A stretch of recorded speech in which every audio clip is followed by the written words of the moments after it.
Bank से जो पैसा हम लेते हैं इसको अंग्रेजी में बोरो करना कहते हैं। तो वो कहते हैं कि जब हम कोई और चीज बोरो करते हैं, जैसे हमने लाइब्रेरी से किताब बोरो की, किताब ली, उसको पढ़ के जब वापस किया तो लाइब्रेरी वाले कुछ चार्ज हमसे लेते हैं कि भाई आपने हमारी किताब ली, उसको 1 महीना रखा अपने पास, इस्तेमाल किया, अब या आपने कोई कपड़े आजकल रेंट पे मिलते हैं, शादियों के कपड़े, आपने कपड़ा रेंट पे लिया तो कपड़ा अंग्रेजी में कहेंगे बोरो किया आपने, कपड़े को इस्तेमाल किया, फिर जब कपड़ा आपने वापस किया तो आप उसको कुछ चार्ज देते हैं। तो पैसा भी तो हम बोरो करते हैं। बैंक से आपने 1 लाख रुपए बोरो किया तो 1 लाख रुपए इस्तेमाल आपने किया, इस्तेमाल करने के बाद अगर बैंक थोड़ा सा चार्ज आपसे ले ले तो इसमें क्या हर्ज है?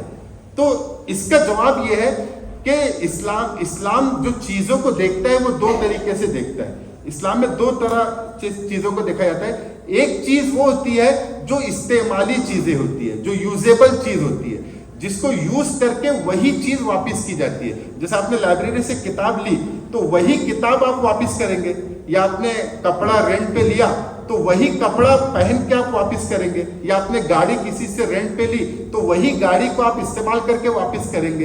एक चीज ये होती है यूजेबल चीजें, इस्तेमाली चीजें, और दूसरी होती है इस्तेहलाकी चीजें, कंज्यूमेबल चीजें, कि आपने किसी से वो चीज ली तो आप वही चीज वापस नहीं करते, उस जैसी दूसरी चीज वापस करते। मिसाल के तौर पे एक पड़ोसी से आजकल मांगते हैं कि भाई थोड़ा सा दूध देना, आपने पड़ोसी से 1 गिलास दूध लिया या 1 कटोरी शक्कर आपने ली, अब वो शक्कर आपने ली तो वो आपने इस्तेमाल कर ली। अब जब 1 कटोरी शक्कर आप उसको वापस करेंगे तो वही शक्कर वापस नहीं करेंगे जो आपने ली थी, वो तो आपने इस्तेमाल कर ली, कंज्यूम कर ली, खत्म कर ली खा के, आप दूसरी शक्कर वापस करेंगे। तो ये चीजें हो गई कंज्यूमेबल चीजें, इस्तेहलाकी चीजें। तो इस्लाम में जो यूजेबल चीजें हैं, जो इस्तेमाली चीजें हैं, जिसको आप इस्तेमाल करके वापस कर देते हैं, उसमें आप इजाफा ले सकते हैं, उसमें आप कुछ ले, क्योंकि उसमें आपका रिस्क रहता है। भाई आपका कपड़ा उसके पास है, आपकी किताब उसके पास है, आपकी गाड़ी उसके पास है, तो उसमें आपका रिस्क है क्योंकि वही गाड़ी वो आपको वापस करेगा।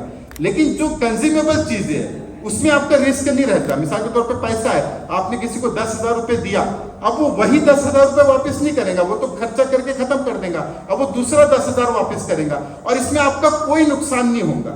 आपको 10,000 की जो कीमत थी वो कीमत आपको मिल गई, तो यहाँ पे रिस्क नहीं आया। तो 4 चीजें जो है जिसके बदले में आप पैसा ले सकते हो उसमें एक रिस्क था, तो यहाँ पे रिस्क नहीं है क्योंकि आपको तो 10,000 रुपए हू बहू वापिस मिल गए। लेकिन इस्तेमाली चीजें में उसने इस्तेमाल करके वापस किया तो वहां पे रिस्क था आपका। तो इसलिए दोनों चीजें अलग अलग है। तो ये कहना कि हम किताब बोरो करते हैं या कपड़ा रेंट पे बोरो करते हैं तो उसमें तो हम दे सकते हैं, तो पैसा भी अगर बोरो करें तो उसमें क्यों ना दे, तो वो कंज्यूमेबल चीजों में से है।